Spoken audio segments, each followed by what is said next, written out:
AICC అగ్రనేత రాహుల్ గాంధీ ఆదేశాలతోనే తెలంగాణలో SC వర్గీకరణ చేశామని రాష్ట్ర ముఖ్యమంత్రి రేవంత్ రెడ్డి పేర్కొన్నారు. వర్గీకరణ మాదిగల న్యాయమైన హక్కు అని తెలిపారు. మంత్రి ఉత్తమ్ కుమార్ రెడ్డి నేతృత్వంలో వర్గీకరణ కోసం అధ్యయనం చేశామని అన్నారు.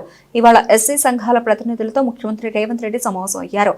ఈ సందర్భంగా సీఎం రేవంత్ రెడ్డి మాట్లాడారు. ఎస్సీ వర్గీకరణ చేసినందుకు కాంగ్రెస్ రాహుల్ గాంధీలను మాదిగలు అభినందించాలని చెప్పారు. అలాగే భవిష్యత్తులో న్యాయపరమైన చిక్కులు రాకుండా వన్ మెన్ కమిషన్ వేశామని గుర్తు చేశారు. 199 పేజీలతో ఓ నివేదికను కమిషన్ ఇచ్చిందని అన్నారు. ఎస్సీలను 3 గ్రూపులుగా విభజించారని తెలిపారు. వర్గీకరణ ఎవరికి వ్యతిరేకం కాదు, మాదిగలకు జరిగిన అన్యాయాన్ని సరిదిద్దడమని ముఖ్యమంత్రి రేవంత్ రెడ్డి తెలిపారు.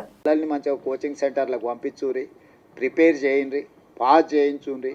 వాళ్ళకి ఎడ్యుకేషన్కి ఏం కావాలనో, వాళ్ళ కోచింగ్లకు ఏం కావాలనో కూడా ఫర్దర్గా చేద్దాం. ఎందుకంటే ఇప్పుడు వరుసగా నోటిఫికేషన్లు వస్తాయి.